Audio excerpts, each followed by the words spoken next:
आगमन का चौथा सप्ताह, बुधवार। पहला पाठ सुलेमान का सर्वश्रेष्ठ गीत, अध्याय 2, पद संख्या 8 से 14।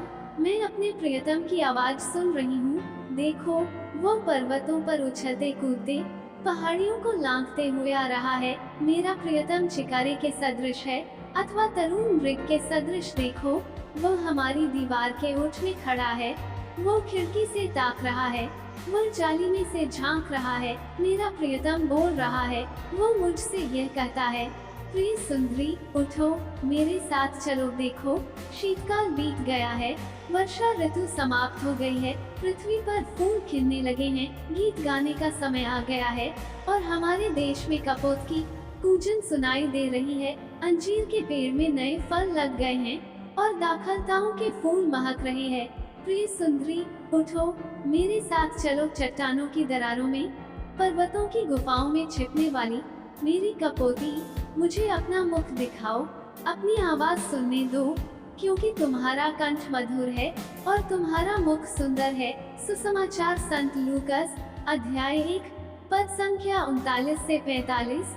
उन दिनों मरियम पहाड़ी प्रदेश में यूदा के एक नगर के लिए शीघ्रता से चल पड़ी। उसने ज़करियस के घर में प्रवेश कर एलिज़ाबेथ का अभिवादन किया। जो ही एलिज़ाबेथ ने मरियम का अभिवादन सुना, बच्चा उसके गर्भ में उछल पड़ा, और एलिज़ाबेथ पवित्र आत्मा से परिपूर्ण हो गई।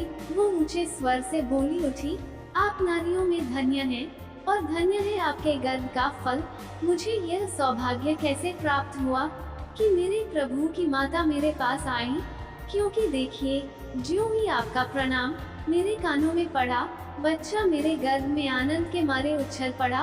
और धन्य हैं आप, जिन्होंने यह विश्वास किया कि प्रभु ने आपसे जो कहा वो पूरा हो जाएगा। मनन चिंतन। आज के पाठ हमें ईश मिलन के आनंद की एक झलक दिखलाते हैं। एलिज़ाबेथ को पहले से अपार आनंद और खुशी से भर दिया था, जब ईश्वर ने उसे बुढ़ापे में भी संतान सुख का वरदान दिया। उसके लिए तो ये हारी हुई बाजी जीतने के समान था, और ऊपर से उसे प्रभु की मां के आने की खुशी भी मिली। उस मनोरम दृश्य की कल्पना कीजिए, जहां दो गर्भवती माताएं गले मिल रही हैं, वहीं दूसरी ओर उनके गर्भ में अजन्मे बालक भी खुशी से उछल रहे हैं। इससे बड़ा कोई आनंद नहीं है, जहां ईश्वर स्वयं किसी से मिलने आते हैं। अनेक संतों ने अपने जीवन में इसी सिद्धांत का पालन किया कि चाहे आप सारी दुनिया ले लो, लेकिन ईश्वर हमें दे दो, इतना ही काफी है। एलिज़ाबेथ और माता मरियम की भेंट उस फिल्म के ट्रेलर की तरह है, जो अभी शुरू होने वाली है। इंसानों के बीच ईश्वर जन्म लेने वाले थे, वो हमारे बीच अपना निवास स्थान बनाने वाले थे। इतनी खुशी, प्रभु यीशु भी रोज पवित्र यूखरिस्ट के रूप में हमारे अंदर आते हैं। हमें खुद से यही सवाल करना है कि क्या जो खुशी माता मरियम के आने से एलिज़ाबेथ और बालक योहन को हुई थी, ऐसी खुशी कभी मैंने महसूस की है?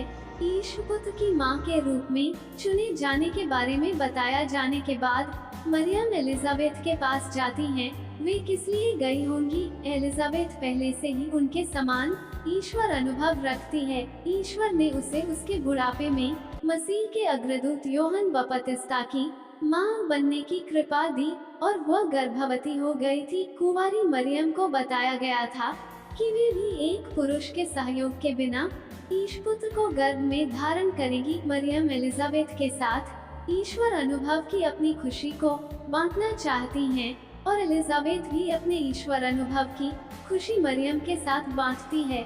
मरियम के एलिज़ाबेथ के पास जाने का दूसरा कारण उनकी सेवा करने का हो सकता है। उन्हें पता चलता है कि बुढ़ापे में एलिज़ाबेथ गर्भवती हो गई है, और उसे दिन प्रतिदिन की गतिविधियों में सहायता की आवश्यकता है। यही कारण है कि मरियम उसकी सेवा करने के लिए लगभग 3 महीने तक एलिज़ाबेथ के साथ रही। तीसरा कारण एक दूसरे के विश्वास को मजबूत करना हो सकता है। इन दोनों व्यक्तियों को कई रहस्यों का अनुभव मिलता है, जिनके कई ऐसे पहलू भी हैं जो उन्हें ज्ञात नहीं है। ये दो महिलाएं जिन्होंने ईश्वर से महान अनुग्रह पाया और एक दूसरे की सराहना की, अब एक साथ मिलकर ईश्वर की महिमा करना चाहती हैं। जब हम साथ मिलते हैं, तो क्या हम ईश्वर की महिमा करते हैं? आमीन।